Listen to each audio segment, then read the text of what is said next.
Cool. We should get started since it's 11:06. Thank you for being here. I'm so glad to see everybody. Glad to see Alicia. We haven't seen in a while. She looks great. Glad that she's here. Glad to see Patrick and Natalie. Patrick's been on quite a journey. They both have since you saw him last. He had triple bypass surgery and is doing great. Miraculously, they found like lots of blockages that he didn't know was there, and somehow didn't do any damage, and so it's just kind of amazing.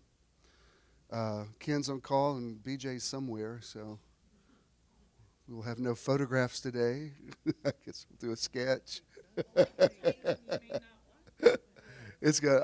We're good. Don't worry about it. But I'm glad you're here. It's a beautiful day, and we're in agreement. So please remain standing and prepare. Have your life changed.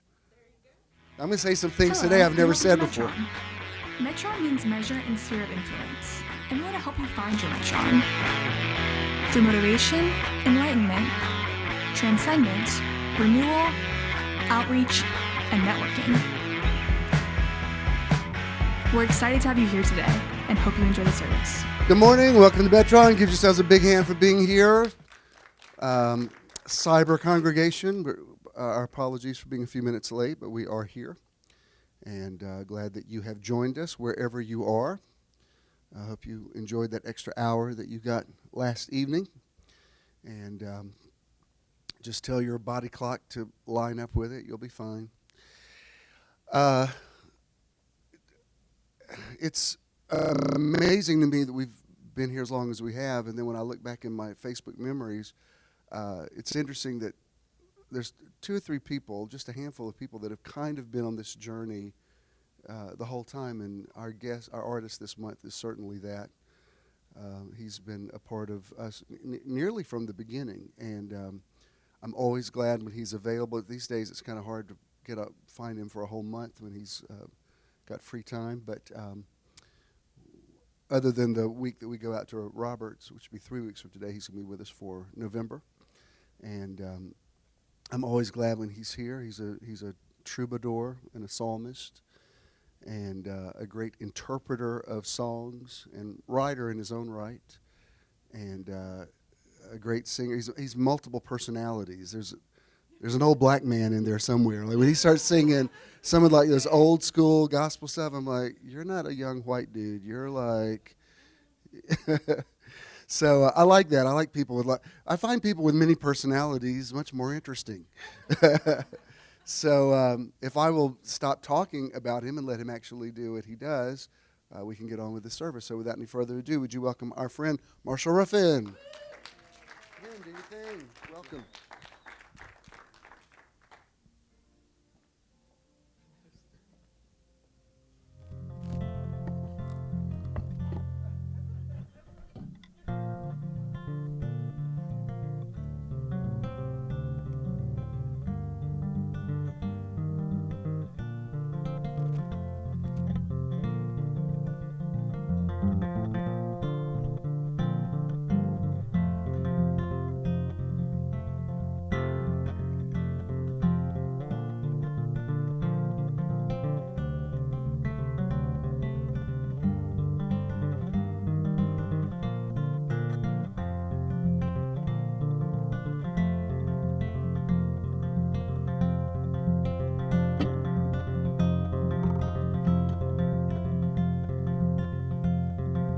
Freight train runs so fast.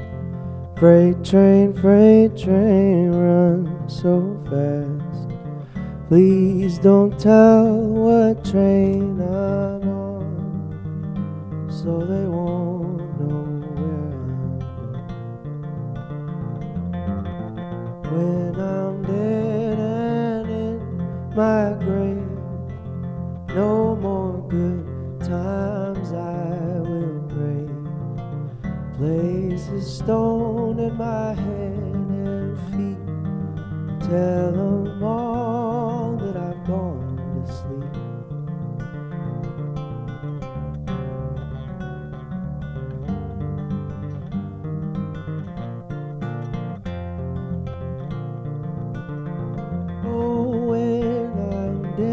Please bury me deep, way on down by Chestnut Street, so I can hear that number 9 as it's rolling down the line.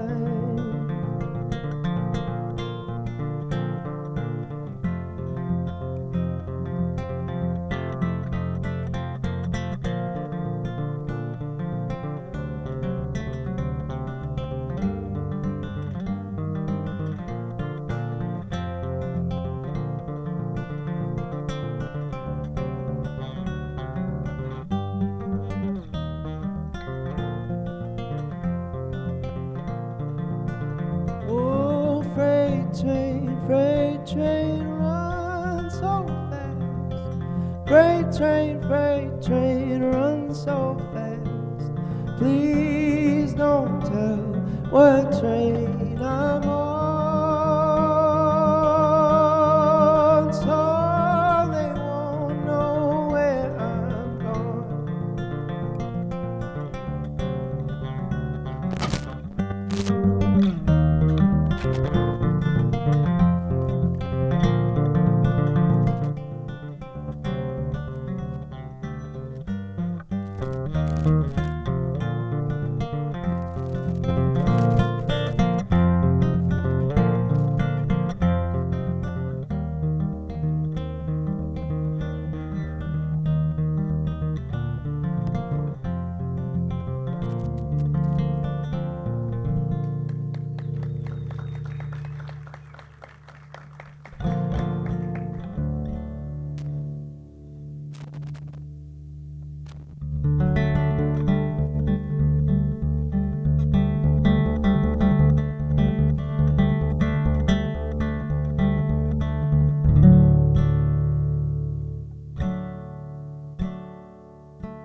They say everything can be replaced.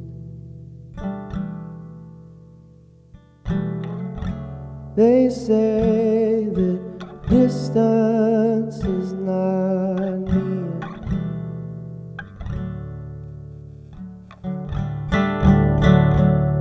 Oh, but I remember every face.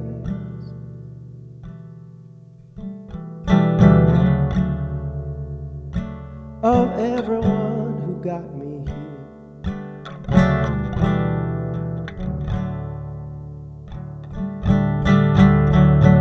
I see my light come shining.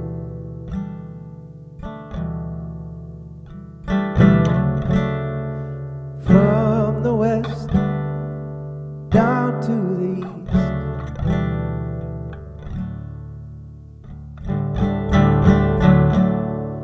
Oh, and any day now. Oh, and anyway now. I shall be released.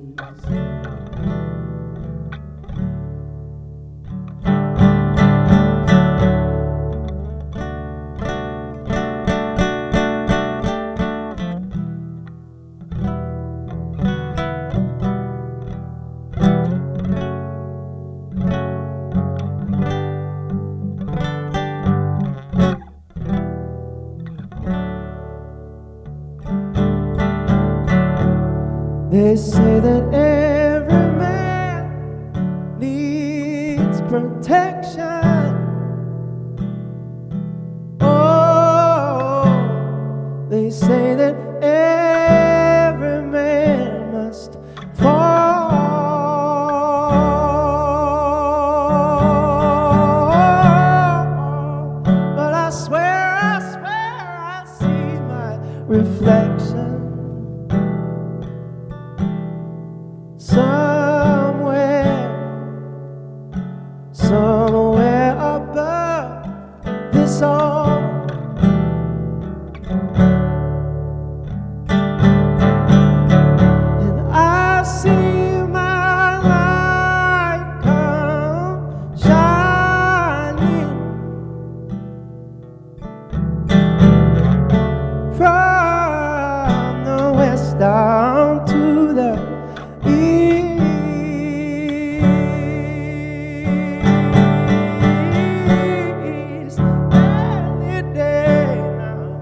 Standing here in this lonely crowd, there's a man who cries out he's not to blame.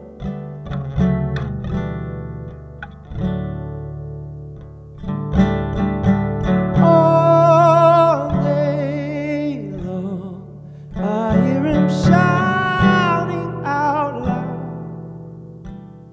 He cries, my God, I have been framed.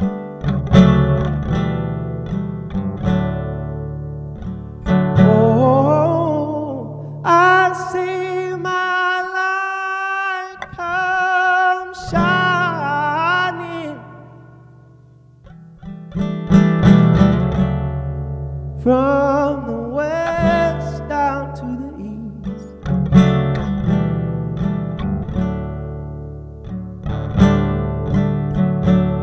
Oh, and anyway now.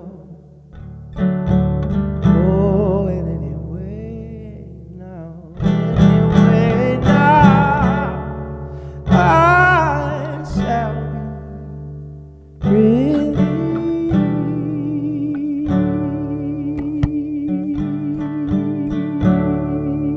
Anyway now.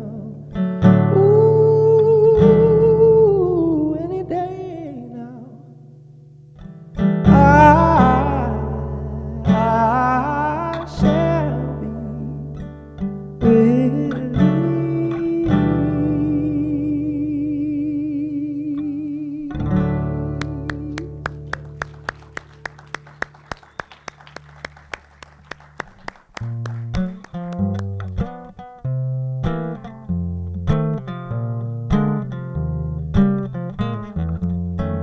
He's gonna light the way to heaven forever. I know he's gonna light the way to heaven forever. I said he's gonna light the way to heaven forever. Well, good Lord, good Lord, good Lord, good Lord, he's gonna light the way to heaven for me. Well, Satan isn't the deceiver, and he'll catch you in the dark, lead you down to the river for to drown your holy spark.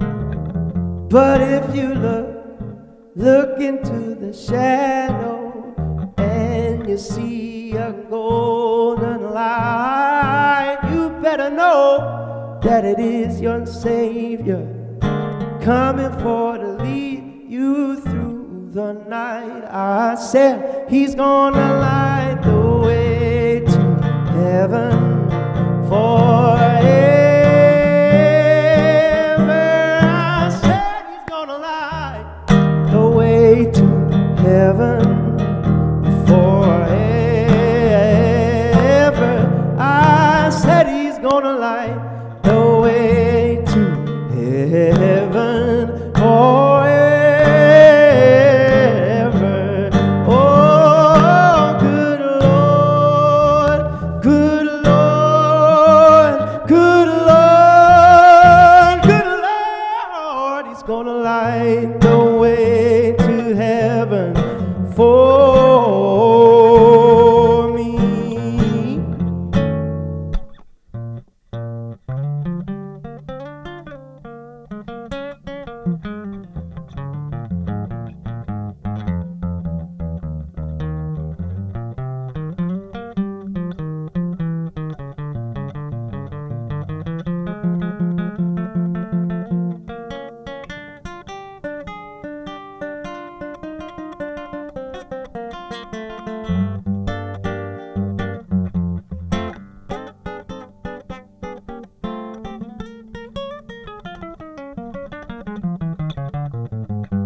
If you're in the valley of the shadow of death, and you feel the devil creeping at your back with icy breath, just look up to the mountain, yeah, for a lantern in hand, and know that it is your Savior, and He's coming for to lead you to the promised land. I said He's gonna light the way to heaven forever. I said He's gonna light the way to heaven forever. I said He's gonna light the way to heaven forever. Well, good Lord, good Lord, good Lord, good Lord, He's gonna light the way to heaven. He's gonna light the way to heaven. He's gonna light the way to heaven for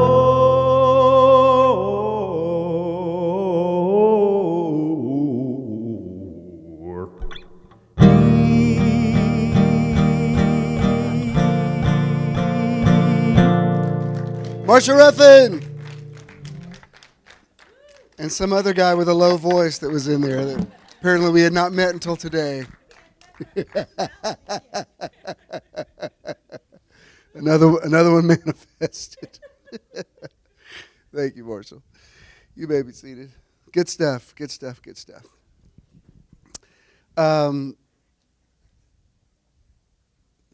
Several things I want to share with you. First of all, I mentioned to you, some of you knew about Ken's aunt who she did cross over. And, you know, there's no way to say this without sounding,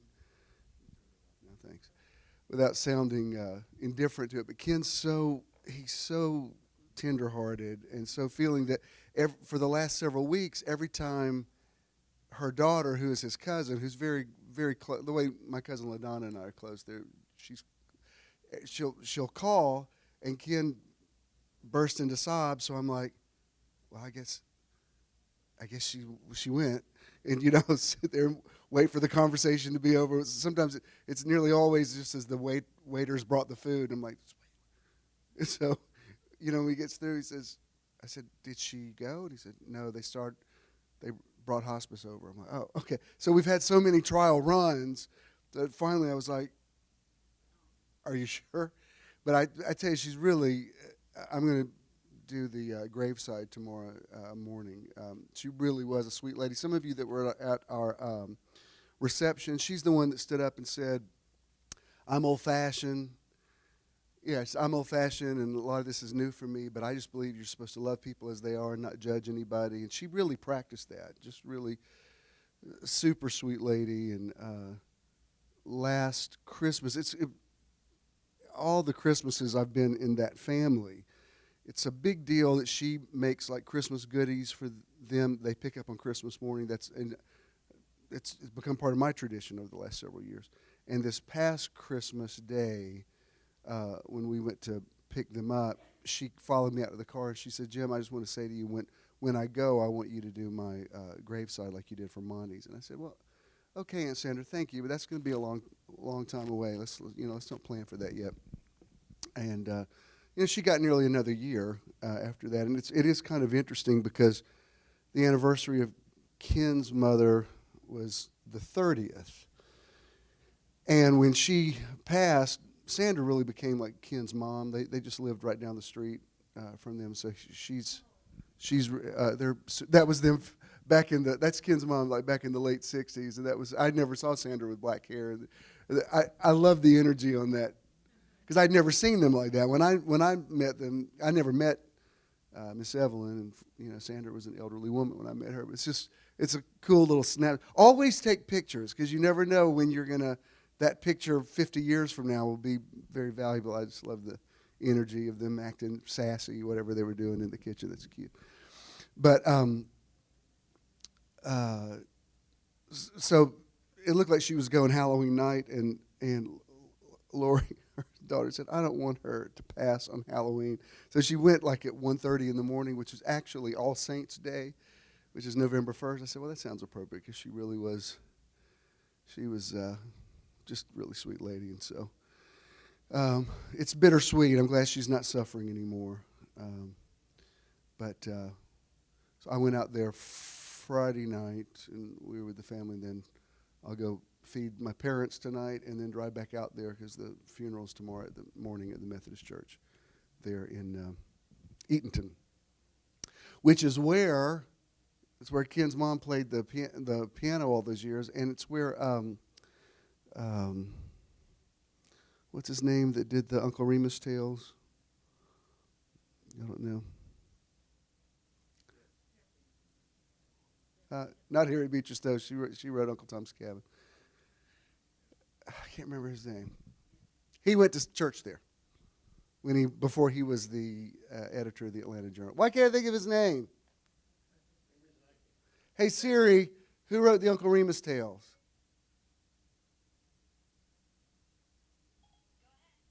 Who wrote the Uncle Remus tales? Thank you. I knew it was 3 names. Joel Chandler Harris. Siri, Avery, same thing. Hey, Avery, who wrote? All right, Siri, thank you. You were too late. Shut up. I'm not talking to you.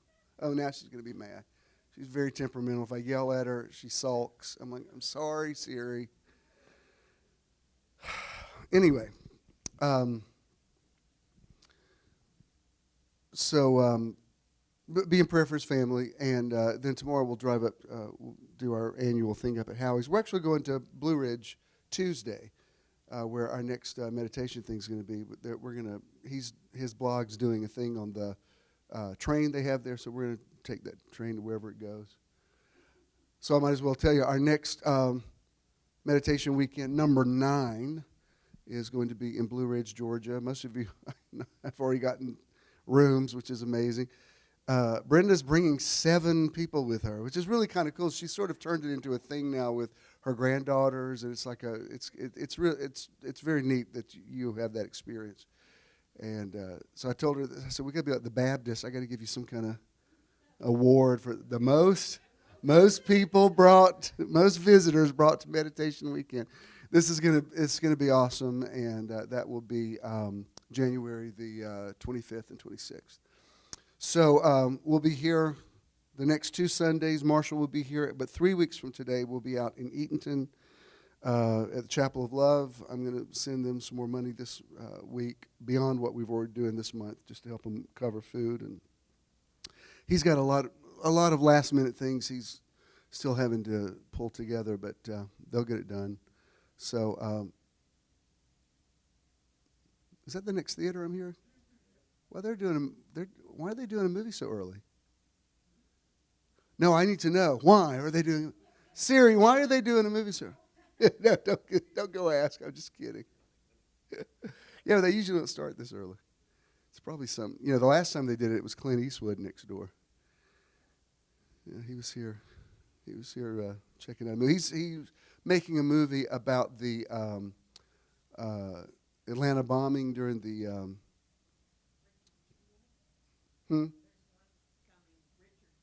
Oh, okay. Anyway, you never know who's in this little theater. I saw Jane Fonda here one time, and I saw, who's the guy that we were here the night of the shooting? Some rapper. I didn't know who he was, but he did a movie here. My boys knew who he was. But then we were running for cover when the shooting started, so we didn't get an autograph. That was an interesting evening. So our outreach this month is Chapel of Love, and then be sure you have on your calendar, because it's already, the Christmas channels are already playing on Sirius XM. They're already 24-hour It's here. Believe it or not, it's here. Don't fight it.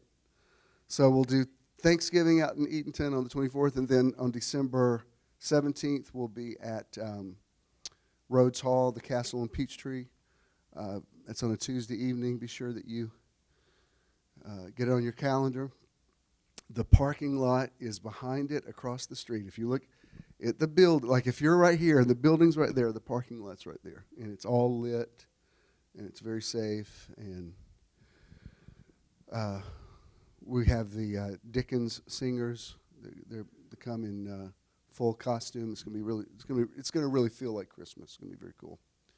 So I'm looking forward to that. And of course, I've already talked to you about the meditation weekend. I also have a new Facebook page called Meditation at Metron, so like on that if you would, please. It's kind of interesting now, having done 8 of them, I've got a huge pool of pictures to create particular albums with. Like one of them is just nature shots that mostly BJ and Ken took, and then I'm putting together one now that's different sunrises that we experienced together. It's really interesting when you look at a theme of all those things together.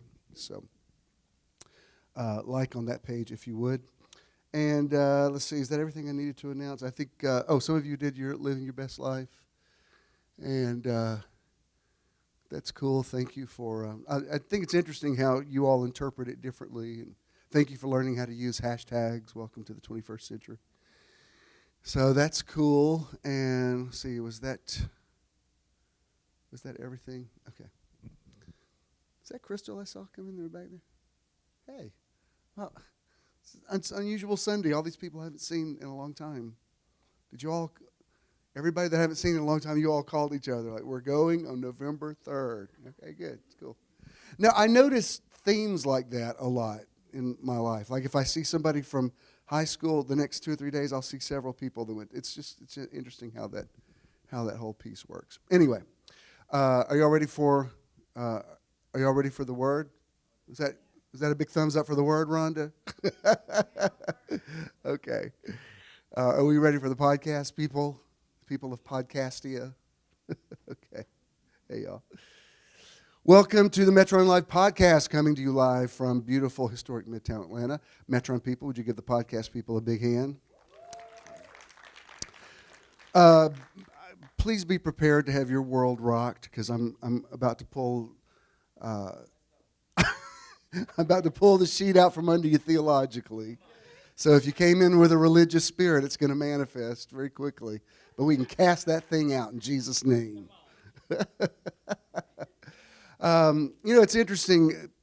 From the very first time that Marshall was here, his song choices seem to always, I've kind of learned to look for a little confirmation in them. And he sang about the light, I light the way to heaven, but especially in that Bob Dylan song that he sang, I Shall Be Released. The main lyric in that song is, I see my light shining. My title this month is Divine Discovery, Experiencing Transfiguration by Embracing the Energy of Light. And I just want you to open up your mind, because I'm quite sure I've heard from the Holy Spirit. There's a way that the Spirit of God speaks to me. There's just a certain tone in the voice, a sort of asymmetrical way a question is posed to me that always opens up a new area of revelation. And I find that, there's nothing else. After preaching every week for 47 years, there's nothing new to say. And then you find out, wow, there's this whole area I haven't even looked into yet. So, speaking specifically about light, let me first of all establish that particularly in the Gospel of John's where we have the I ams, where Jesus said, I am the door, I am the way, there's at least 7 major I am themes. And one of them is I am the light of the world. But in other places, he said, you are the light of the world. One of them is in Matthew chapter 5, verse 14, and this is just out of the New King James Version. It's where he says, you are the light of the world, a city that is set on a hill cannot be hidden. If you go to the next verse, which I don't have written up here, but it says, let your light so shine before men that they may see your good works and glorify your Father. And I used to hear a lot of people in religious circles say things like, we're like the moon and he's like the sun. The moon doesn't really have its own light. It reflects the light of the sun. And so really people don't see our light. They see the light of God shining through us. And that sounds like a good thing to say, but that's not what Jesus said. In one conversation, he said, I am the light of the world. And in a completely different conversation, he said, you are the light of the world. He didn't say, my light shining through you will illuminate the world. He said, I am and you are.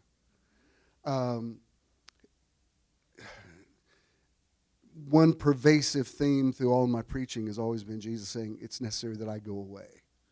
I mean, he was always weaning us off of himself. He's always weaning us off of anything that could become Christianity. And then once it became Christianity, it's so unlike Jesus that what Christianity devolved into doesn't even, when you actually go back and read the Gospels, it's not even similar.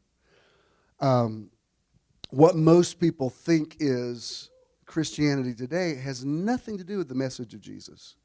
I know that because over the years I've preached so much, particularly out of the Gospels, that when I would just say things, take for granted that people knew what I was talking about, they would question me like, where did you get that? Like, I've never heard that before. And I'm like, Luke chapter 11. I mean, I assumed everybody read the words in red like I did, but they clearly didn't. They kind of read the Old Testament through the eyes of Paul, because Paul never met Jesus, but he knew Moses. And he was very influenced. And I've talked about this ad infinitum, that his revelation warred with his education. And that's something I can relate to. I don't really have this internal struggle now, but I remember there was a time when I was getting to an age where a place of confidence where I could preach things that I really believed. I can remember, I knew I would hear from God, but what God was telling me, what I interpreted as God, was so contrary to what I was taught growing up or in Bible college, that I would actually say, like, okay, is that okay to teach that? I mean, it reminded me of, remember in Acts chapter 10 when the sheet comes down out of heaven and speaks to Peter and says, you can eat all of these non-kosher things, and Peter tries to convert Jesus. Peter's like, those things will never touch my lips, and Jesus is like, no, I'm telling you it's okay. No, I used to feel that way about Jesus' first miracle. Like, there is no way Jesus turned water into wine because it's a sin to drink wine. That must have been before Jesus got saved. So glad Jesus finally came to Jesus. Let me tell you something. Fundamentalism is whack. I know Whitney said crack is whack, but it's actually religion that is, because it just doesn't make sense. Like, the more you spiral down into legalism, the less it makes sense. And so anyway, I want to establish here, he says, you're the light of the world. Then Paul comes along, and in Ephesians chapter 5, verse 8, this is in the Amplified Classic, he says, for once you were darkness, but now you are light in the Lord. Walk as children of light, lead the lives of those native born to the light. I think that's interesting that the Greek actually says this is light that you had, not light that you got from a deity. You were born with this light because you are a deity. And then John, we've said Jesus, Paul, and John. John says in 1 John chapter 1, this is verse 5 through 7 in the Amplified Classic. He says, and this is the message of promise, which we have heard from him and now are reporting to you. God is light, and there is no darkness in him at all, no, not in any way. So if we say we are partakers together and enjoy fellowship with him when we live and move and are walking about in darkness, we are both speaking falsely and do not live and practice the truth which the gospel presents. But if we really are living and walking in the light, as he himself is in the light, we have true unbroken fellowship with one another, and the blood of Jesus Christ, his son, cleanses or removes us from all sin and guilt, or keeps us cleansed from sin in all its forms and its manifestations. This is interesting because this is the same passage where John says, as he is, so are we in this world. And here he says, if we walk in the light as he is in the light. And he says the way that you know that you walk in the light is you have fellowship with one another. Like the more light you have, the more connected you, not the more connected you become to other people, but the more you realize how connected you already are. Like people who walk in darkness and call it Christianity find ways to create us versus them. But the more light you walk in, the more you see, we really are all the same. I've said for years I've never met a well-traveled bigot. Most people who are bigoted are people who have never cross-pollinated ideas with other people. They've lived in their same neighborhood. They've gone to their same school. They only know things from a certain perspective. When you travel, especially if you do international travel, I noticed this. At first, you notice how different everybody is. But then the more you follow that arc, you start realizing, wow, everybody's so much more the same than they are different. And what we perceive to be differences are really superficial. I've talked about this for years. And that's the way I feel theologically. Like I remember things I was even taught in Bible college about other people, other Christian beliefs, and we were told, well, they're cults or they're false doctrine or whatever. When I would actually dialogue with those people, I would say, oh my God, we agree on so much more than we disagree with. I'm so surprised because I was taught to, speak against you. I used to really notice it. Some of these neighborhoods around here, back in the early days, I can go through entire neighborhoods back here, and I've knocked on every one of these doors because I used to do door-to-door canvassing. So I was always out there with Mormons and Jehovah's Witnesses. I mean, I got to know a lot of them by name because they had the same route that I did. We'd take a break together. We got to know each other. And it was interesting the more you would dialogue. I mean, they would tell me certain things they would believe that I think, that's crazy. How do you believe that? But then when I would tell them what I believe, to them it sounded just as crazy.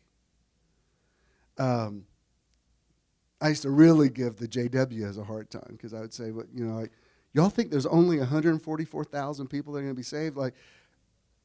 Then don't you think you trying to get more converts is possibly limiting your space? Like if I thought there was only X amount of slots open, I would want to keep it a secret. Like, let's don't tell anybody. Let's make sure we've got some room in that 144,000. I mean, it's 102 degrees out here today walking on this street. I'm doing it because I believe I am going to heaven. You're not even sure you are. And I think I converted a few of them. They were like, I really hadn't thought of that before. I'm like, y'all need to. And I also found that even when I would talk to Mormons or whatever, there were things that they officially believed, but when you talk to them, they didn't really believe that. You know what I mean? It was like, that's our company line. I could relate to it because growing up in the Church of God, we didn't go to movies, but we went to movies. You know what I mean? It was like, so it's like we didn't really, like the official line was, it's a great way to learn hypocrisy because you realize, I don't really live what I preach. It's like I preach what I preach. What I live is a whole other thing. And then the more you get into legalism, you find out, they're all doing that. Like everybody that says they're doing certain things, they're not. So anyway, these are three witnesses. And let me also say this. He says, if we walk in the light as he is in the light, we have fellowship with one another, and the blood of Jesus cleanses us from all sin. I don't think this is an allusion to the cross. I think what he's talking about here is the kinship with Jesus. When he talks about the blood of Jesus, he's saying the bloodline that we're all in. I don't think it's God having to forgive us through the cross over and over again. I think we've misinterpreted that. I think he's saying he's in the light, we're in the light, we came from the same thing. The blood of Jesus could just as easily be called the essence of Jesus, or the DNA of Jesus, or the life of Jesus, or the kinship of Jesus. Like that's what We don't have to try to follow a set of rules. We just walk in the light. All right, well, Bishop, this doesn't sound so earth-shattering. What's the big deal? You say you're going to say stuff you've never said before. Hang on. I'm getting to it. This all started, I've never Googled Lucifer before. I just never thought about it. But the other day, I just clearly thought, Google Lucifer, see what it says. And the first thing that came up was Wikipedia. And the definition of what Lucifer is so not, it's just really interesting. But before we get to that, that search made me start looking into light energy. What is the energy of light? Because the word Lucifer, I don't know, is anybody named Lucille here or Lucian or any Luciano, any of those names? They all mean light. When someone is lucid, it means that the lights are on. So if you look up the definition of the name Lucille, it means light or light bearer. So I started looking into the energy of light, and again, I'm not a scientist. I have to sort of embrace this in a different way. I have to pick up the essence of it because my brain doesn't work in a scientific way. But my spirit is sensitive enough to know when science confirms spirituality. I can recognize that. What I don't know about science, I make up for in spirituality. So when I look at it from that paradigm, I'm telling you, I've had conversations with physicists before that they're like, wow, how do you know this stuff? I'm like, well, it's in the Bible, or it's in my spirit. Like, well, we learned that through calculus, whatever. I'm like, same thing. The knowledge of the Lord fills all the earth as the waters cover the sea.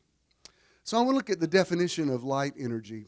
This is Bill Blair, a scientist. This is how he says it. Light as energy. Simply stated, light is nature's way of transferring energy through space. We can complicate it by talking about interacting electric and magnetic fields, quantum mechanics and all of that, but just remember, light is energy. By the way, light is the only energy that we can perceive with the natural eye. There's all kinds of different energies, but it's the only one that we can actually be aware of. Wait, did I finish that? Go back to that previous. Yeah, okay, thank you. All right, go ahead. Light travels very rapidly, but it does have a finite velocity. In a vacuum, the speed of light is 186,282 miles per second, or nearly 300,000 kilometers per second. However, when we start talking about the incredible distances in astronomy, the finite nature of light's velocity becomes readily apparent. It takes about 2.5 seconds, for instance, for a radio communication traveling at the speed of light to get to the moon and back. By the way, I didn't include this in here, but when I was reading about this, he was talking about the speed of light. And do you know when you see a sunrise, you're actually seeing it about 8 minutes after it actually happened? That's how long it takes for the light to get here, which is still amazing because the sun's 93 million miles away.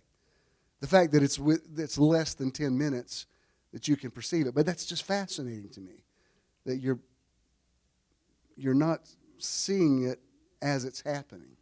You're seeing it as the light gets to you. What? You might find it interesting to remember that, I did include it. I'm sorry. I thought I didn't include this. Wow, Michelle, you're good. I took that out. You put it back in that quickly. That's incredible. I thought I deleted this part. You might find it interesting to remember the next time you watch a beautiful sunrise or sunset that the sun itself actually dipped below the horizon 8 minutes earlier. It takes that long for the light to reach the earth. And of course, every newspaper article you ever read about astronomy will always include the required statement, a light year is the distance light travels in 1 year at the speed of 186,282 miles per second, about 6 trillion miles. Light is more generally referred to as electromagnetic radiation. Too often when we say light, it is mistaken to mean optical light, which is roughly the radiation visible to our eyes. In other words, there's light that we can perceive and there's light that we don't perceive. Visible light is a tiny portion of a huge smorgasbord of light called the electromagnetic spectrum. For our convenience, we break this smorgasbord up into different courses, appetizer, salad, etc., and refer to them by names such as gamma rays, X-rays, ultraviolet, optical, infrared, and radio. However, it is important to remember that they are all just light. There are no breaks and no hard boundaries in the electromagnetic spectrum, just a continuous range of energy. Now, that being said, if we follow Moses' account of Genesis, according to what we have in the Hebrew Bible, what are the first recorded words we have from God? Let there be light. Let there be light. The first utterance we have from God, let there be light. It's interesting how people have made what became the Bible and what became Christianity, what is it, 60,000 Christian denominations? I mean, it's amazing how much division there is. We were talking about this week, you were saying that their problem with Christianity was there was so much division in it. And it's hard, but it was somebody Jewish they were trying to, because I have a Jewish friend who was asking me one time, he said, well, I don't understand, what's the difference? He said, I understand the difference between Orthodox and something, but he said, why are there so many, he said, what's the difference between you and a Baptist? He said, don't you both believe like Jesus died on the cross? I said, yeah. Do you believe he was resurrected? Yeah. Do you believe he worked miracles? Yeah. Well, do you all go to the same church? Oh, no. I mean, the divisions even among what we used to call full gospel or charismatic, like the kind of Pentecostalism Eddie was raised in, is totally different. I was taught that people believed oneness were in a cult because they didn't believe in the Trinity.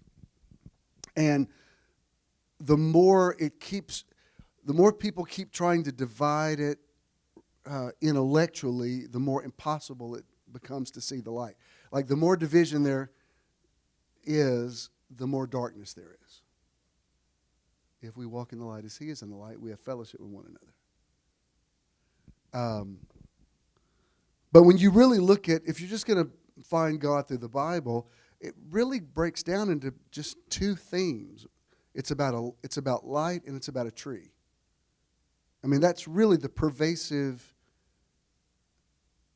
Genesis starts with the tree of the knowledge of good and evil versus the tree of life.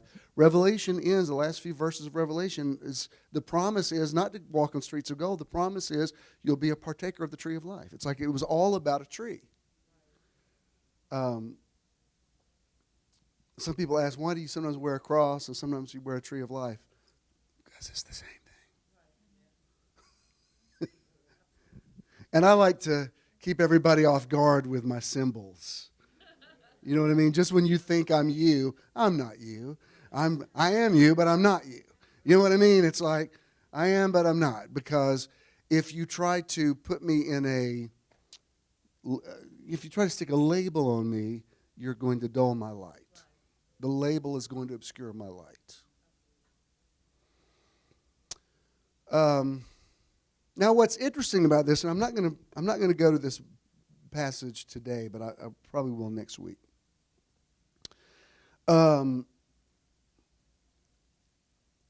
There's a scripture where Paul, and I love Paul, I can relate to Paul, but Paul had a big time victim mentality, had a huge chip on his shoulder with the sort of the apostles and all of them, and you can see when the revelation would kick in, he had just these amazing ideas about Christ being a body, and that was fantastic.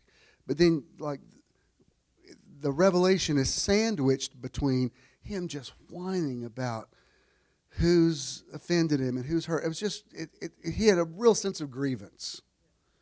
There's one time he slapped a guy. Remember one time in the book of Acts because somebody questioned something about him, and he hauled off and slapped him. He worked miracles with Silas, and they ended up having a dispute over Silas's little cousin, John Mark, just because Silas wanted to bring him alone, and they never spoke again, ever. They never got it right. the fact that Paul wrote what we call the love chapter, 1 Corinthians 13, is highly ironic because he wasn't a really lovable guy. That's why when people want to, I don't deal with this now, but when people want to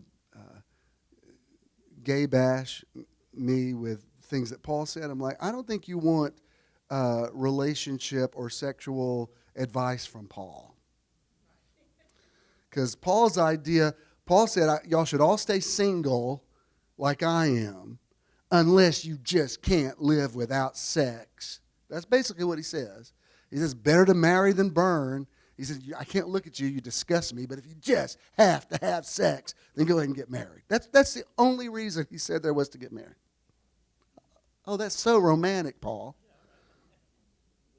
Can you imagine, ladies, can you imagine a man proposing to you like, I don't want to get married, I don't even like you, but I got to have it. Oh, baby, I've been waiting for somebody to tell me those words, isn't it romantic? That was Paul. Be glad Paul didn't propose to you. Now, I know this is through Elizabethan English, but you know what he called marital relations? Rendering due benevolence. No, thank you.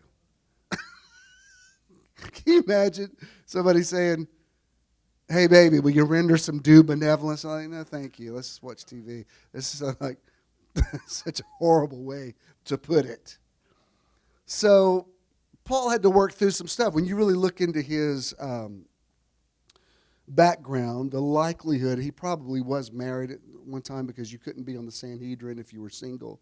So he clearly had a negative relationship with a woman, and it came in through his theology. Jesus didn't tell him, I tell women to keep silent in the church. Paul said that because he wanted a woman to shut up.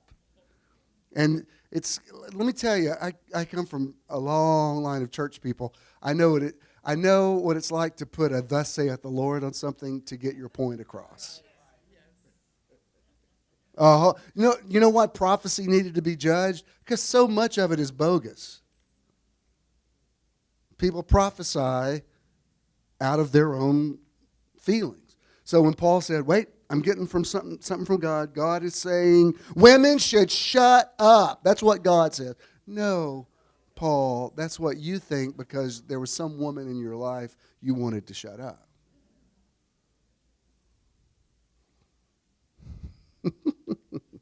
But it's in this context. There's a verse, and I'm going to get to it next week.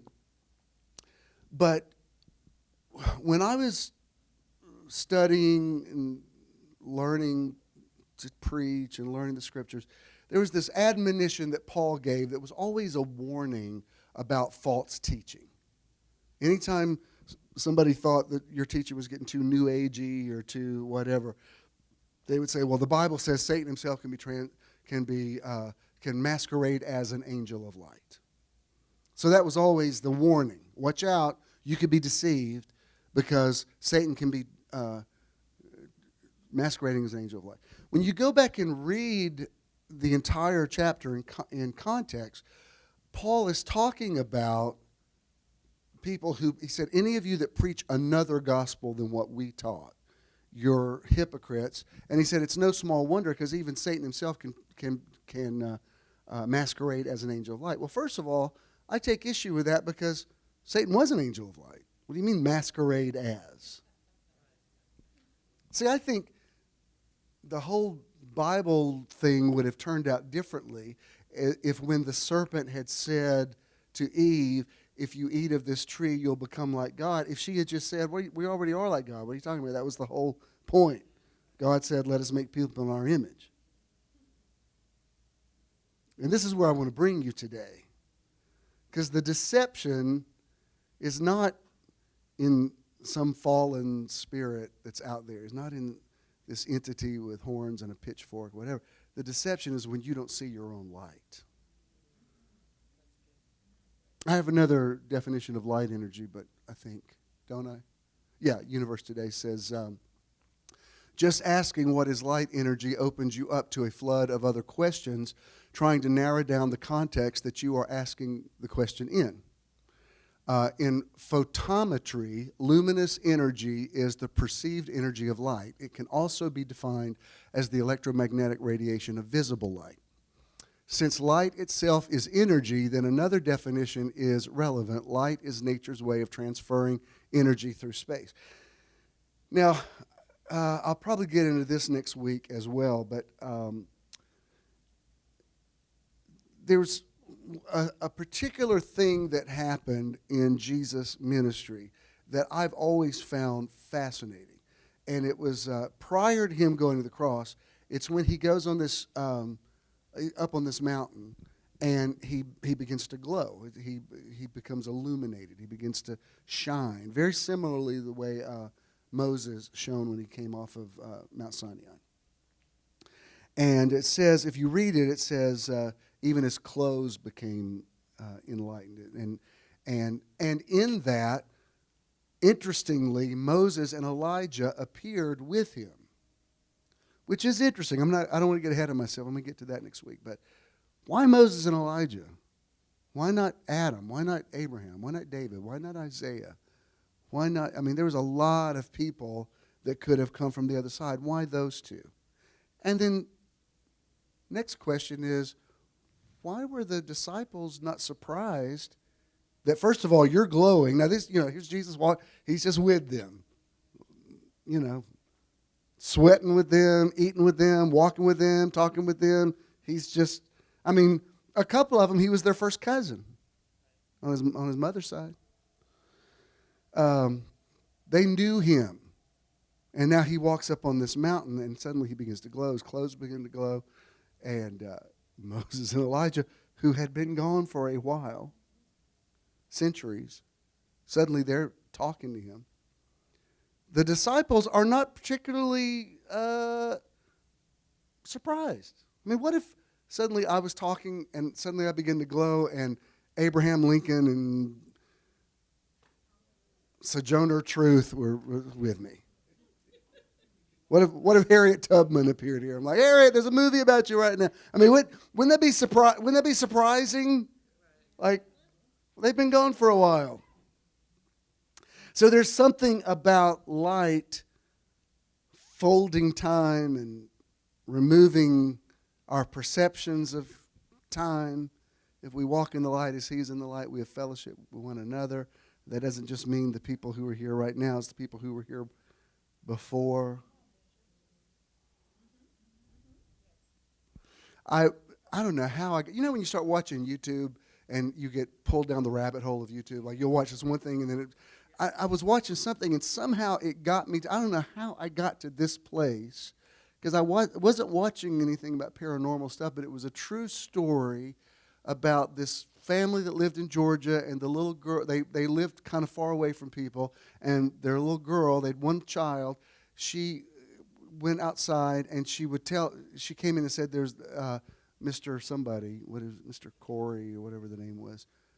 Her mother said, who are you talking to? I was talking to Mr. Corey. There was this man that she said would appear to her, and they thought it was a haunting, and some really scary stuff started happening. But sure enough, they found out that it was a man who had lived on that property, and she's like this little girl, and they showed her looking at a picture of him from time past. She said, oh yeah, that's him right there. And they took her to his grave. He died in the early 70s, and it wasn't technically about hauntings. It was about like this man who was talking about energy. He said, well, the thing is, people who lived in a certain place, sometimes their energy remains there, and people perceive it as a ghost.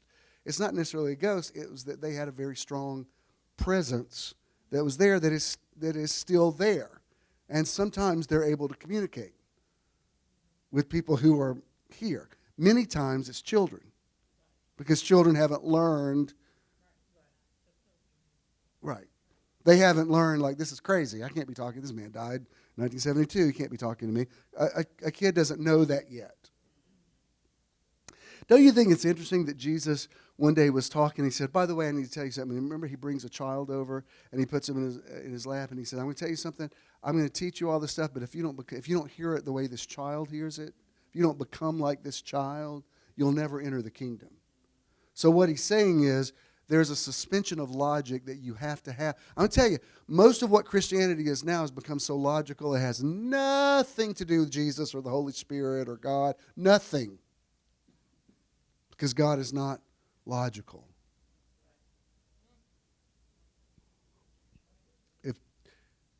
If 2 + 2 = 4 in your reality, you're not walking in the light.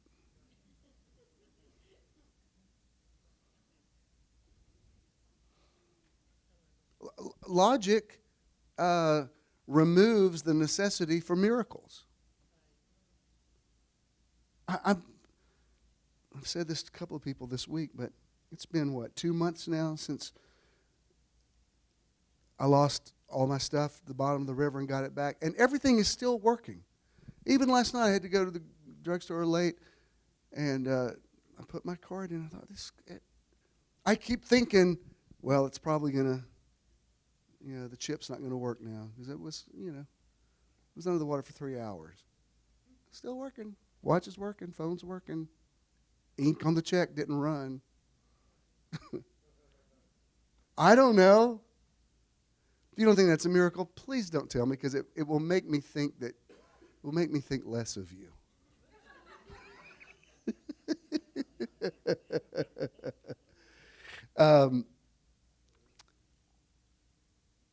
Because logic says, well, if you lost it, you won't get it back. It was illogical that I said, well, I guess it's time for us to leave. We're going to leave now and go home. But somehow I'm going to have all my stuff before I drive into Atlanta tonight. It'll happen before midnight tonight. I'll have all my stuff and it will work, so let's go. That's illogical. Well, if you think it's going to happen, well, I don't know. I don't know how to explain it. We're going to go. And I'm going to go ahead and say, Ken, will you take tomorrow morning off so you can take me to get a new driver's license, and I got to start the whole process of canceling credit cards and going through everything. I'm going to go ahead and plan for that, but somehow before midnight tonight, when I drive back into Atlanta, I'll have all my stuff and it'll be working. And as I was driving into my parking lot at 10 till 12, I looked at my Apple Watch that was still working, that had been under the water for 3 hours. Yes, it's water resistant, but it's not waterproof. And it was like, well, it's 10 minutes till, and I don't know how to explain this happened, but somehow that happened. And I don't think it was a fluke. I think it was me calling it back and being happy one way or the other and just saying it's a beautiful day and I believe it's going to happen, but I'm going to be okay if it doesn't happen. But I'm going to put it out there. And because I put it out there, the energy goes to a scuba diver in Savannah who says, I think I'm going to drive up to North Carolina and go scuba diving in a river. Maybe. What Jackie said is maybe that's what my new granddaughter's connected to, because Christina's like, you have to come over every night and hold her. Because when you hold her, she goes to sleep for the entire night and never wakes up. When you're not here, we're up with her every 2 hours. I'm like, I can't promise you that. She says, no, I'm telling you, it's you. She said, our energy is like, I said, I think it's a grandparent thing. I think it's because you're sleep deprived and you're probably anxious. I don't feel that when I'm holding her. I'm just thinking, yay, this is great, I have a new grandbaby. So that's probably what she's picking up on. Yeah, right. Right. That's like, if Mom's streaming, don't be offended I'm saying this, but for the 3 days that during my Uncle Wallace's funeral and us going to Baxley and everything, my mom said, for 3 days we've been with you all nonstop. She said, my hands haven't shaken or anything. I said, yeah, well, now mine are. So I guess I'm an empath. So anyway, it's interesting because in this passage where Paul says Satan masquerade as an angel of light, he's actually talking about, like, when people have when people from a more conservative, I'm not talking about political conservative, I mean like theologically conservative, who thought I was too out there theologically in the way they would say, I think you're not really preaching the gospel. I would think right back at you, because I think what I do is so much closer to what Jesus actually did than what you're teaching. Even, and please hear this, because I don't think would be shocked to know where kind of I am politically, but I don't think, like, I liked Barack Obama. I don't think God put him in the White House. And I don't think you were going to hell if you didn't vote for him. I just think it's a different ideology. But this week, I've three different people that I know in the ministry, I have posted on Facebook, if you don't vote for Donald Trump, you're going to hell. And I'm like, how did you get there? Like, that's not, what I am is so much closer to Christianity than what you are. I mean, if you're conservative or progressive or whatever, that's just an ideology. Don't attach some, like, that's ridiculous to say. It would never occur to me to tell somebody, I'm going to vote for this guy, but if you don't vote for him, you're going to hell. Like, what kind of weird theology have you created?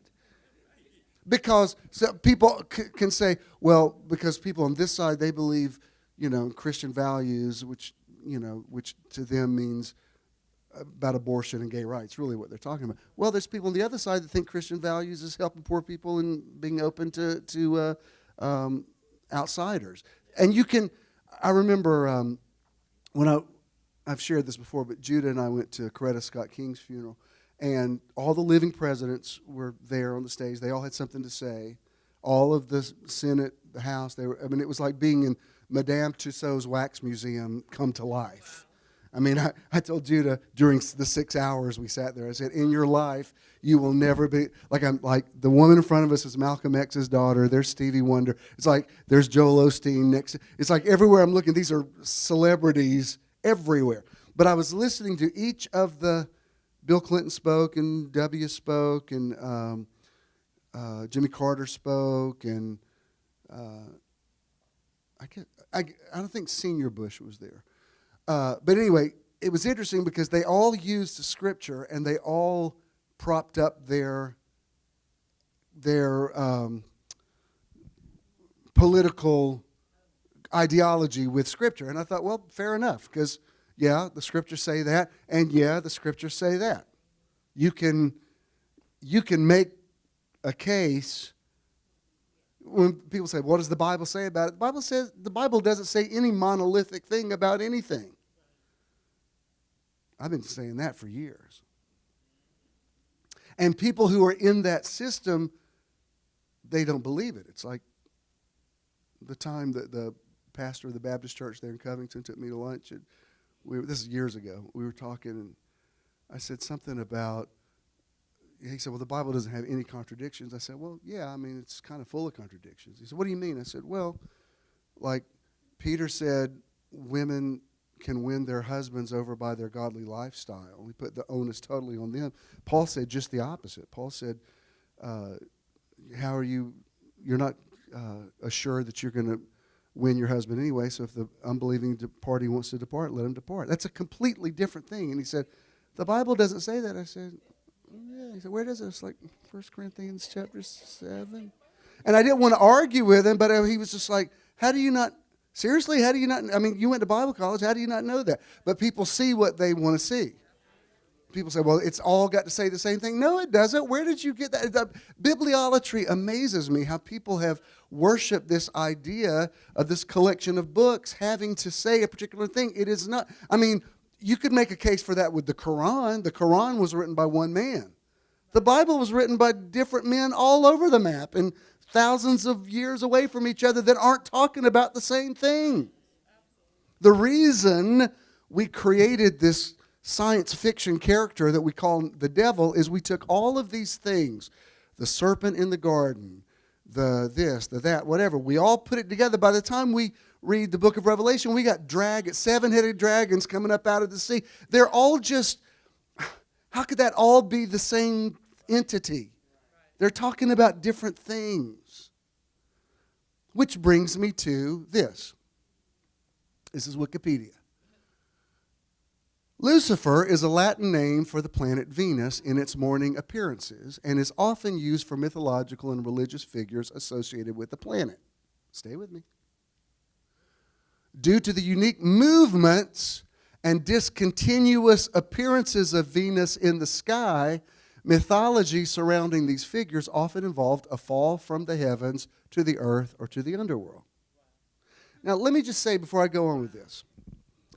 I was thinking about this last night because last Saturday, Ken said, I wish we could ride somewhere to see the leaves. We can't go too far, but, while they're still in the trees. I said, well, we don't have time to go all the way to the mountains. But I said, I've never seen the Etowah Indian Mounds. Why don't we at least drive up to Cartersville? And because I'm for some reason that was on my mind. And it was fascinating. If you've never been to them, it's very interesting. And when they have, it's 3 big mounds. It's not just a burial site. It's where indigenous people lived. These were not the Cherokees. This was like nearly a millennium before the Cherokees came. These were like Aboriginal indigenous people who lived here long before they were discovered by a European. Right. It's so arrogant. Christopher Columbus says he discovered. Like, no, they've been here long before the Europeans were there. But whatever. Whatevs. But there's I didn't really get it until we went into the little museum there, and they have a relief model of what the village they think would have looked like. And then it made sense to me, like, oh, these mounds. I mean, you have to climb. There's a huge staircase that goes up on and they would have had like their version of a palace that was on each of these. And one of them was a big place where they buried the dead, but one was like, it was very interesting. But what really interested me is we went up there, and there was a tour group, the guy was lecturing, and I overheard him say, he said these were built because of the way the sun rises, and he was talking about the vernal equinox, and he said it's fascinating when you come out here, you can see the way the sun comes up. You can see why they built them the way they did, and the light goes right here. And I've watched some of these things about the way they built the pyramids, and it's incredible how they knew where to put a pyramid that the light would come directly through a certain time. And I thought, why do we not see it now? And you know why? It's because we see electric lights all the time now. We don't see the sky. But ancient people, when it really got dark at night, that's why they saw the stars, and they saw that, when David said the heavens declare the glory of God, he was seeing the sky in a way that we don't see it anymore. As a matter of fact, they've got parks now, like out in the desert. I forgot what they call them, but it's a place where there's no light, so you can see the night sky. It's become a real thing now. People want to go there because if you live in the city, you don't really see the stars. Once in a while you'll see a little bit, but we're seeing artificial light all the time. And I thought, wow, that's so fascinating that the ancient people, I mean, with the sundials and Stonehenge and all these kind of things, they understood the movements of the earth. They didn't have telescopes. How did they know? Because they observed light. I remember even years ago, it seemed really controversial at the time. This is a name that most of you will not recognize, but there was a teacher named Marilyn Hickey. I don't know if y'all remember her. She was real big back in the 70s. But she had a teaching about how all of the signs of the zodiac were based on constellations, and that they each preached the gospel. Well, people just thought that was like she's trying to introduce astrology. So what if she was? How do you think the wise men found Jesus? They charted a star. They were called magi's, where we get the word magicians from. Somebody recently said to me, like, people in Metron, y'all use the word magic too much. Y'all need to use the word miracles. I'm like, it comes from the same root word. Better watch out. Satan's pretending to be an angel of light. Like, no, you are.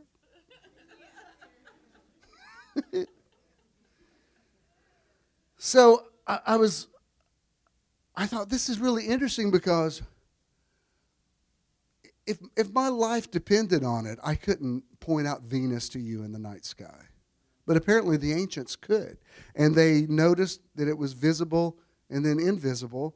So they begin to ascribe personalities to these stars, and Venus became the one that fell from heaven. And I don't want to mess with your love for the devil, but a devil that falls, or an angel that falls and becomes contrary, is in several religions. It's in Star Wars. It's in The Lion King. I mean, that's not exclusive to the Bible. As a matter of fact, since I've already in here, it's like surgery. While I've got you opened up, you need your tubes tied too. Might as well, while we're in here, let's don't make two trips.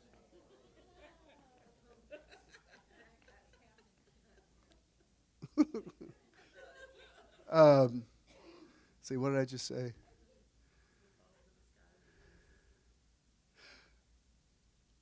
Doesn't it seem, I know in Revelation it says there was war in heaven and Satan and his angels. I understand.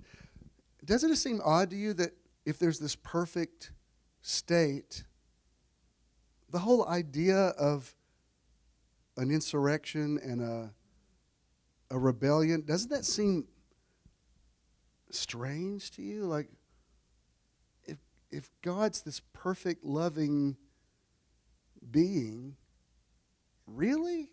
There's a insurrection in heaven in a perfect state? When I was a kid, I used to think about this, because I used to think, well, if that's where the whole thing started, and Jesus said, I saw Satan fall like lightning from heaven, could it be possible he was looking at a planet that appeared and disappeared when he's out with his disciples under the stars?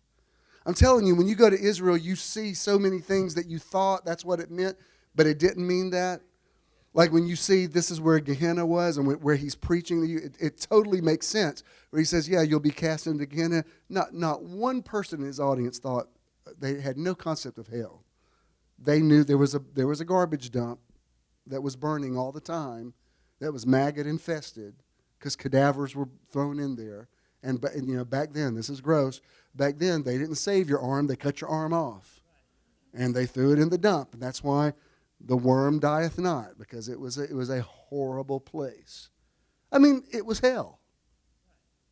But not some mythological place that if you didn't confess Jesus, you're going to go for eternity. That's something that's a lot of viruses somebody put on your hard drive. That was good, wasn't it? And so what you're seeing on your screen is not really the truth. I mean, Jesus cut through it when he says, you've heard it said this, you've heard it said, and he ends up saying, just love God and love your neighbor. Like he says all the stuff. I know there were prophets, I know there was this, I know there was Moses, but I'm going to try to cut through all of that and just love everybody. I mean, that's a completely different concept, especially when you're talking to people who, the Pharisees would write chapters and chapters and chapters about the proper way to wash a cup. You're like, you honestly think God cares? I remember this really shocked me, because even though I had a big church, I started the church. One of the reasons I started the church is I thought, well, I want to do, I'm just telling you, I wanted to do things my way. I didn't want to have to deal with an old mindset. I mean, I just didn't want to deal with it. I'm like, I don't want to fight with people. I want to go start my own place. Even when I left working with my dad, he said, well, let me make some phone calls and I'll get you into a place that's got a good salary package. And you know what? I said, no, I'm going to go start a church. And he was like, why? Why would you want to go through that hassle? I said, because I don't want to go fight with somebody's deacon board about stuff. I'd just rather go do my own thing. He said, but that's such hard work to start your own place. I'm like, I don't know any other way to do it. And so years later, this was long before scandals or anything, but when New Birth was really, really big, Bishop Long had a monthly meeting of all these megachurch pastors. And we would all meet in his office. I mean, Church of the Now was probably the smallest church of that group. So I'm thinking, these are going to be like amazing visionaries who are out of the box or whatever. The first step, you know what we discussed the first time, the whole day, the whole meeting. We've got a communion table. We have a communion table in front of our pulpit, and I'd really like to move that family Bible that's been there for years, but I can't because I'm going to offend if we move that Bible. I'd really like to move it and just remodel the whole stage. We discussed it for hours. And I thought, really? This is what we're talking about? Like, I thought we were going to be talking about radical change and we're going to make a difference in the world and all these mega churches together. And it was like, how do you get around because this family bought this Bible years ago? I'm like, you moved the table. I'm like, I just didn't live in that at all. I mean, I was used to, especially when we had plenty of money to deal with whatever, I was used to saying, you know what, I don't like that wall right there. Is it possible to just take that wall? I mean, I think now I rode by Springfield this week and they finally just gave up on it and grew stuff around it. But we found a lake. I mean, I didn't know what to do with that section up there where we were going to build the bigger building. I said, you know what, let's build a lake. I'd like to bet, because I had just come back from Orlando and there were lakes with fountains in them. I said, I want a lake with a fountain in it. And everybody said, they can't do it. I said, can we just try it? They found the only artesian well in Rockdale County. And I think for a while, our whole water system was on there. It saved us thousands of dollars. And everybody was like, we can't believe we found a lake there. I'm like, well, yeah, like why would, I guess I didn't realize it was that impossible. I just thought, well, don't you just dig a hole and put some water in it? I mean, I guess Jesus must have sat me on his lap and said, you think like a child. Why don't I manifest great things through you? Because you don't know logically that it can't be done.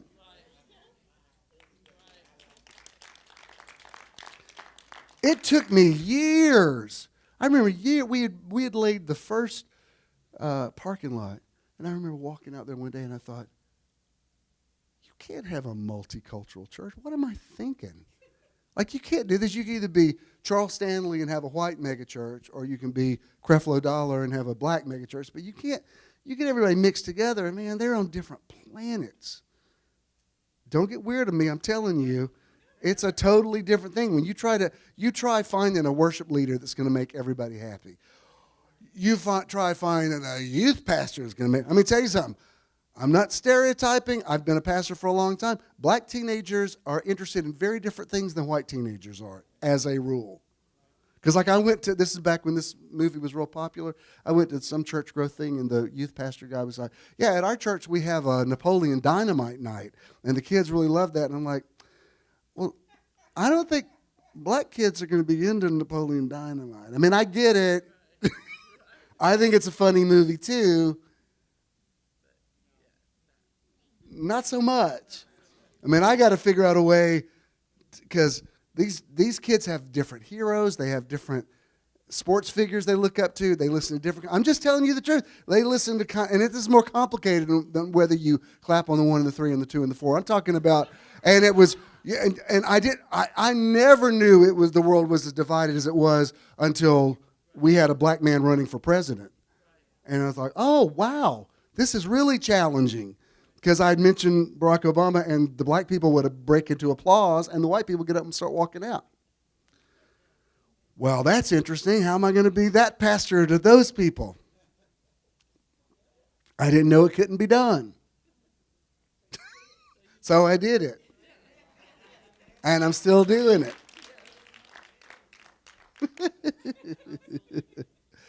All right, so let's go back here.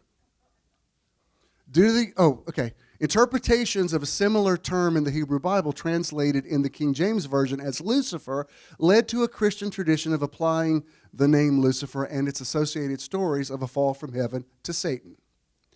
Most modern scholarship regards these interpretations as questionable and translates the term in the relevant Bible passage, which is Isaiah 14:12. If you don't know what Isaiah 14 is, I've heard my whole life, I've heard preachers preach this. They'll say, there's a verse in there where I think it's verse 12. It says, the King James says they will all look narrowly upon him and say, "Is this the one that deceived the nations?" And like we'll see Satan for who he is, and we'll find out that he was nothing to be afraid of. You go back and read Isaiah. Isaiah never even talked about Satan. I mean, the Old Testament people didn't even know who Satan was. Don't you remember when in Job, where one of his friends says, "God didn't do this to you," and Job says, "Well, if God didn't, who did?" Like he had no concept of another deity somewhere. And when you go back and read what Isaiah was talking about, he was talking about a particular king that ran the whole world at that time. This is why I haven't been afraid of end time events for years, because I've read in the book of Revelation when they talk about these, this man that's going to take over the world. They're talking about Roman emperors that thought they were God. They were talking about that. They weren't prophesying about things that were going to happen 2,000 years later. These people are persecuted Christians running from lions in the Roman Colosseum. They're not thinking, this has nothing to do with me, but in the year 2020, they're not thinking that far ahead. Here's a thought when John says, "I must show you things that must quickly come to pass." Guess what that means? They quickly came to pass. Here's a thought when Jesus said in Matthew 24, "There are some of you standing here that will see this happen when this temple is destroyed." Guess what? There were some of them still alive. It just happened. That was in, 30 AD. It actually happened 40 years later. That's 40 years ago was what? 1989. I remember 1989. I think I've got stuff in my closet still from 1989. So for people to say, "Oh, he's talking about, some future." No, he's saying this temple's going to be destroyed, and some of you in your lifetime are going to see it. Guess what? They did. It happened. Can any of y'all remember 1989? What if I said, "Could y'all remember anything that happened there?" And I'm like, "No, that was so long ago." I could remember.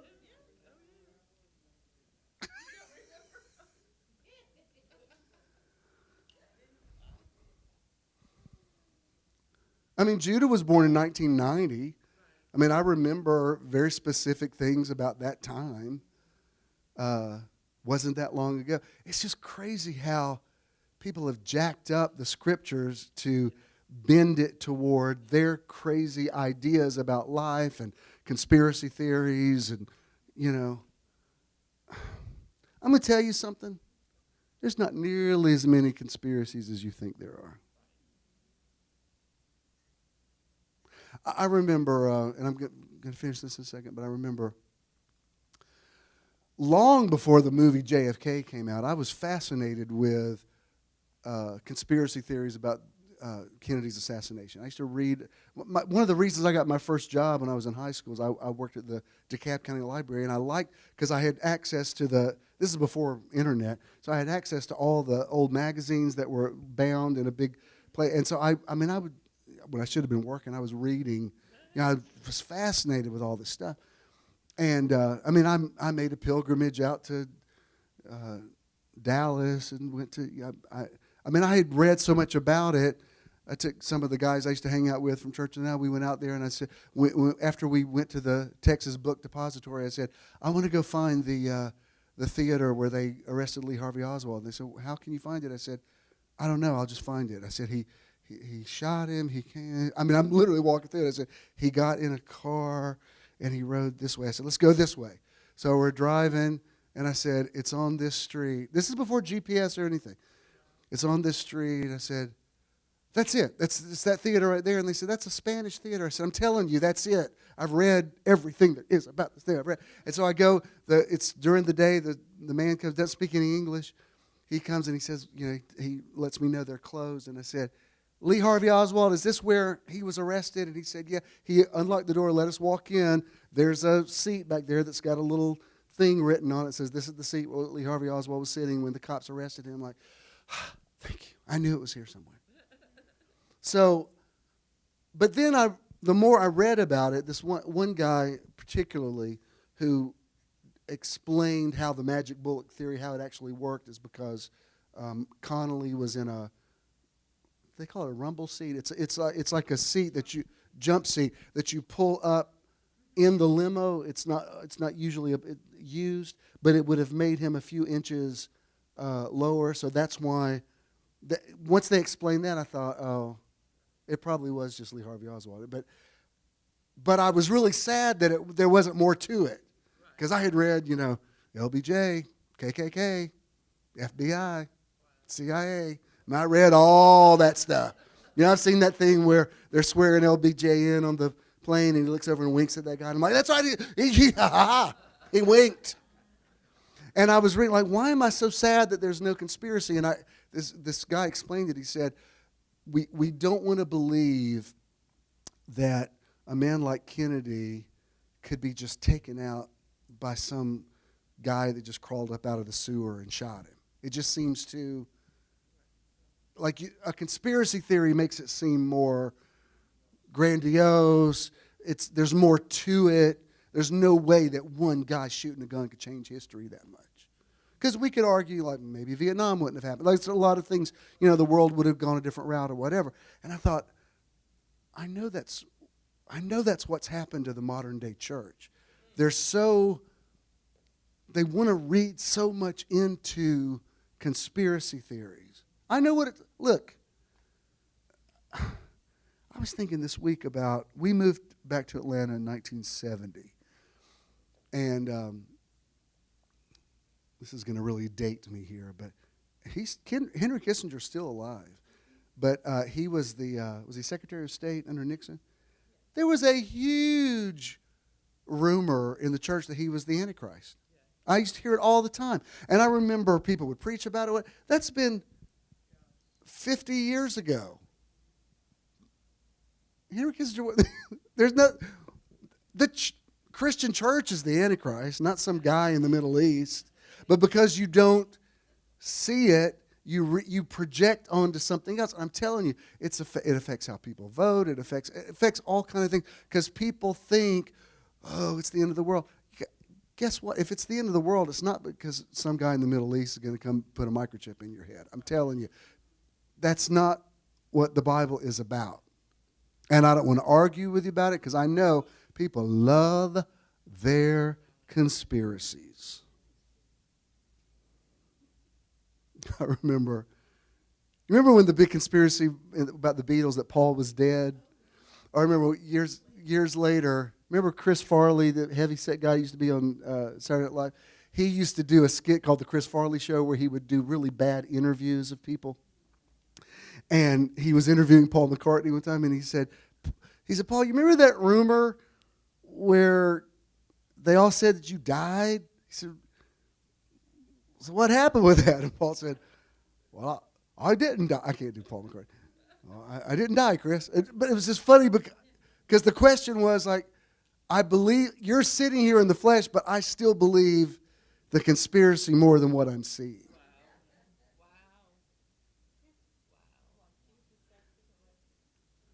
Or Jesus saying, this is the condemnation, that light has come into the world, and men love darkness more than they love light. So, most modern scholarship, as a name for the devil, the more common meaning in English, Lucifer, is the rendering of the Hebrew word, transliteration, Hallel, pronunciation, Hallel, in Isaiah 14:12, given in the King James Version of the Bible. The translators of this version took the word from the Latin Vulgate. Latin Vulgate was, before we had an English Bible, it's when they took the Hebrew and translated it into Latin. And from that translation, translated that into English. So can you imagine how the thing's been altered? Did you ever play that game, Gossip, when you were growing up, where you would say, well, most Bible translation is like that, where it came through from Hebrew to Latin to Greek so through Elizabethan English. That's one reason I use so many translations, because I want to show you the different nuanced ways a word can be interpreted. Even something as simple as when Aunt Sandra died, I posted that little piece out of Proverbs 31 about the virtuous woman, which is really applicable to her. But I like the way it says it in the Voice, because it says a woman who reveres the eternal. Because in the King James it says a woman who fears God. And I don't like that word. I understand that in Elizabethan English, fear meant awe, but in our world, it means fear. And I grew up afraid of God. So I had to find a translation that didn't, I like the word revere. Thank you, revere. Because in modern days, if I say fear God, that means she was afraid of God. She wasn't afraid of God. All right. The translators of this version took the word from the Latin Vulgate, which translated the Latin word Lucifer, uncapitalized, meaning the morning star or the planet Venus, or as an adjective, light bringing. And that you see that in the scripture. They refer to the star of the morning, the son of the morning. Were they talking about a person? They were talking about a planet that they ascribed a personality to. It happened. The reason we have a Thursday is because somebody made up a thing about a man named Thor who was based on a star. Why do you think David said, the heavens declare the glory of God? As a name for the planet in its morning aspect, Lucifer is a proper name and is capitalized in English. I got to finish this. In Greco-Roman civilization, it was often personified and considered a god, and in some versions considered the son of Aurora or the dawn. Now let me show you this real quick, because I'm over time, but I can't, if I don't give you this piece of it, I will not relax for the rest of the day. I've shared this with you before. Let me show it to you again. In the King James, in Matthew, after Jesus' baptism, in the King James it says, chapter 4, verse 1, and then he was led by the Holy Spirit into the wilderness to be tempted of the devil. And that's where we have the Mount of Temptation. All right. Let me show you what it says in the Aramaic, which was the language that Jesus spoke. This is verses 1 through 10 of Matthew 4 in the Caboris manuscript. Then Jesus was drawn from Rucha Dakucha, which means it's an Aramaic term which means from his regular life, into an unprotected state. Was he out in the wilderness? Possibly, but it wasn't the geographical location. It was his coming away from. It was him going on a meditation weekend. Away from what? Exactly. Into an unprotected state for what would be his stress from uprightness. The Aramaic doesn't talk about a devil. In the King James, that's translated devil. In the Aramaic, it's his own uprightness. And he fasted 40 days and 40 nights. At the end, he hungered, and then came his own temptations and said to him, if you are the Son of Allah, say to these stones, become bread. Now, in the King James, it says, Satan came to him. But he responded and said, it is written that not by bread alone does a man have perfect life, but by every word that issues forth from the mouth of God, or Allah. Then uprightness carried him to a holy city and stood him upon the pinnacle of the temple and said to him, if you are the Son of God, cast your napsha down. Napsha is your physical body. For it is written, his angels will have charge of you, and on their hands they will take you, so that your feet will not be touched by a stone. Jesus said to it. King James says Jesus said to him. Jesus said to it, the thought, the light that he was contending with of who he actually was. Satan, the adversary, is when you deal with your own essence, is when you come to truth with your own life, when you deal with your own issues that are put in your face. You have a problem with rejection, guess what? You're going to be rejected. That's going to become your Lucifer until you can stare rejection right in the eye and go, I'm good. You don't push my buttons anymore. And until you get your stuff straight, 7 devils will come to you and will keep confronting you, but they're not demons. They're your own light. Until, like he's saying today, I see my light coming from afar. Jesus said, let your light so shine before men. How do you let your light shine? You got to go through some devils until your light shines. For it is written, his angels will have charge of you, and on their hands, Jesus said to it, also it is written, do not put the Lord your God to a test.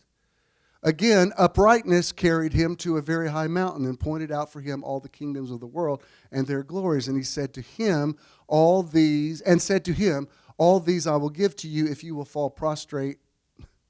It says prostate.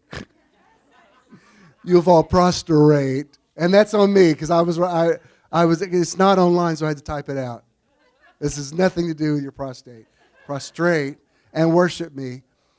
Then said Jesus to it, get out, Satana, for it is written, you shall worship the Lord your God, and him alone shall you serve.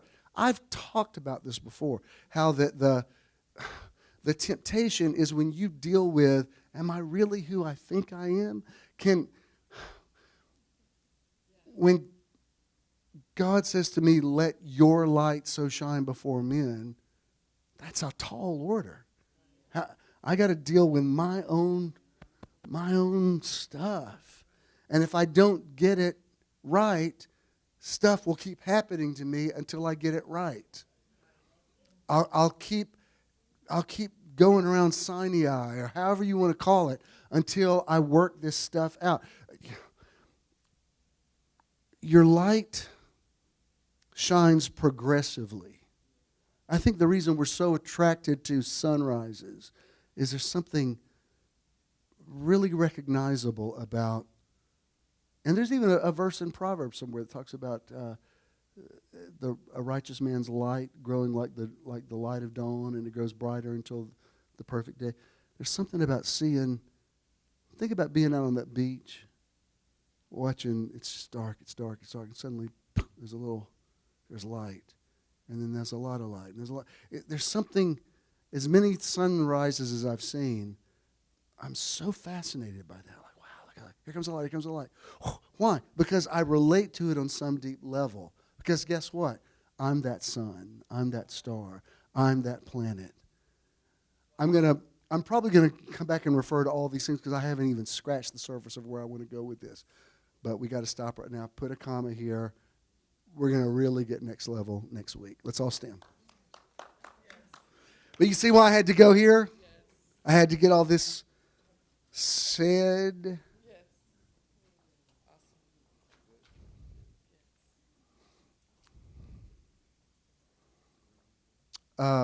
Let's play this out for the YouTube. Contributing to Metron is quick and easy. You can give anytime using any smartphone. Text the amount you would like to donate to 404-620-5044. You will then receive a notification that you successfully completed your donation. You may also visit bishopthenow.com and click the support tab to give there as well. When you contribute to Metron, you're also donating to the charity or organization of the month. Thank you for your investment into Metron. If you're making a check, make it to JESM. If you have cash, pay it forward. Bless somebody. Let your light shine. Just let your light shine. Don't be afraid of it. I wish Marianne Williamson hadn't run for president, because now I feel awkward quoting her, but she did that great quote. It says, who are we to not be, like we're afraid of our own light. And like that's such a great statement. She doesn't need to run for president. She needs to stick with doing that. That's my personal advice. All right. Hold that thought. I'm going to take you out even further next week. It's going to set you free. Let your light shine. You're going to have a wonderful week. I love you very much. Peace.